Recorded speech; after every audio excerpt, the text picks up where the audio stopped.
Iran kirimkan sinyal tegas kepada pihak Amerika Serikat dan Israel pada 7 Januari 2026, di mana diperingatkan olehnya bahwa satu kesalahan mereka akan dibalas keras dan tak terhindarkan. Mengutip Tasnim pada 8 Januari, hal ini diutarakan oleh Panglima Angkatan Darat Iran, Mayor Jenderal Amir Hutami, dalam pidatonya kepada para mahasiswa Universitas Komando dan Staf Angkatan Darat di Teheran. Awalnya Hatami menepis retorika permusuhan dari musuh-musuh Iran dan campur tangan mereka dalam urusan internal, menekankan bahwa kesiapan angkatan bersenjata Iran saat ini jauh lebih besar daripada perang bulan Juni lalu. Hatami pun juga menegaskan bahwa setiap salah hitung musuh akan dibalas dengan respons tegas, juga menekankan bahwa Iran siap memotong tangan para agresor. Hatami mengklaim bahwa Iran menilai peningkatan retorika permusuhan sebagai ancaman dan menegaskan tak akan membiarkannya tanpa balasan.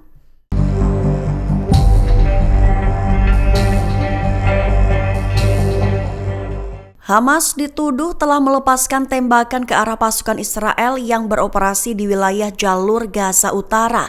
Sebagai tanggapan, pasukan Israel mengakui langsung meluncurkan serangan balasan dan berakhir memakan korban. Mengutip The Times of Israel pada 8 Januari, hal ini diumumkan oleh IDF dalam postingan resminya di X pada 8 Januari 2026.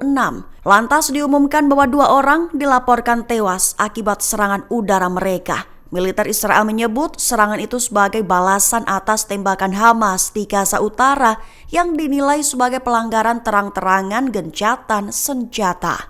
Namun IDF tidak mengungkap target serangan dan menyatakan rincian akan menyusul, sementara Hamas belum memberikan komentar. Di satu sisi, media Palestina melaporkan serangan itu menghantam sebuah rumah keluarga di Tufah, Gaza Timur, telah menewaskan 2 orang dan melukai beberapa lainnya, dengan para korban dilarikan ke rumah sakit Al-Ahli. Adapun insiden ini dikabarkan telah kembali memicu ketegangan di tengah rapuhnya gencatan senjata di jalur Gaza.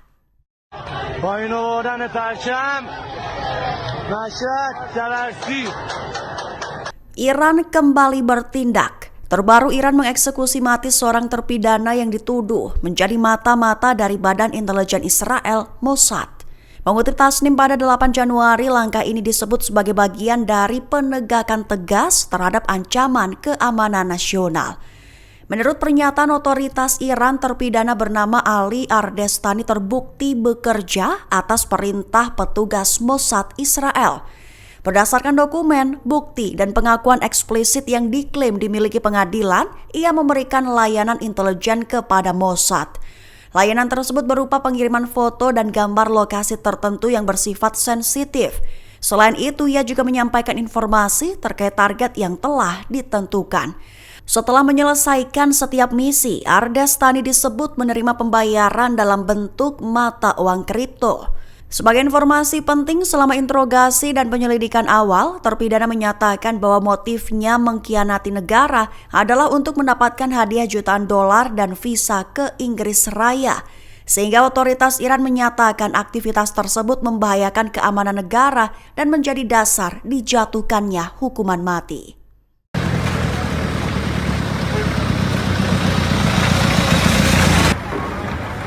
Hamas didampingi oleh Palang Merah melanjutkan pencarian jenazah sandera Israel terakhir yang ditahan di Gaza.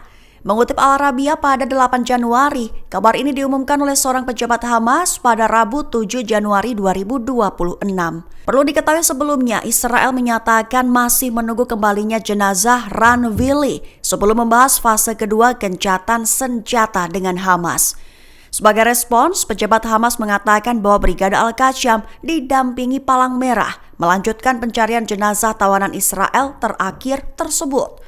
Pejabat itu mengatakan bahwa operasi pencarian dilanjutkan dengan harapan dapat menemukan jenazah guna menutup berkas pertukaran, sambil mendesak peningkatan tekanan terhadap Israel agar menyelesaikan tahap pertama perjanjian gencatan senjata dan membuka penyeberangan Rafah antara Gaza dan Mesir. Sementara itu, pejabat lain mengatakan alasan pencarian ditangguhkan 2 minggu lantaran akibat cuaca buruk dan hujan lebat yang menghambat akses ke Zaitun. Sebagai informasi akhir saja, Willy adalah seorang bintara di unit elit Yasham kepolisian Israel, tewas dalam tugas pada hari serangan itu dan jenazahnya dibawa ke Gaza. Jenazahnya adalah yang tersisa di wilayah Palestina, menjadikannya jenazah terakhir dari total 251 orang yang ditangkap sebelumnya.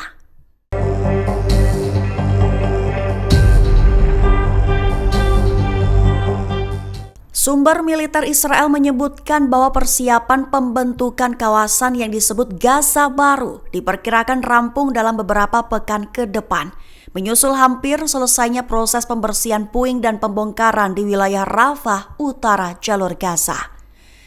Mengutip KBRI pada 8 Januari, hal ini diumumkan oleh sumber-sumber militer Israel dengan tanpa disebutkan namanya terbaru.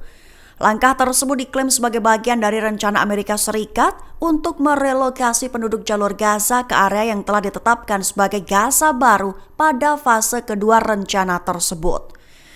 Menurut sumber yang sama, sekira 70% proses pembersihan dan pembongkaran telah diselesaikan. Sementara Israel terus melanjutkan proyek yang dikenal sebagai Rafah Hijau secara mandiri. Di sisi lain, sumber politik mengungkapkan bahwa tekanan dari Amerika Serikat kian meningkat agar fase kedua segera dimulai. Penyelesaian pembersihan puing disebut menjadi faktor krusial yang dapat mempengaruhi pengambilan keputusan Israel di tengah belum dipulangkannya jenazah tahanan Israel terakhir, yaitu Ran Gavili. Download Tribun X sekarang, menghadirkan lokal menjadi Indonesia.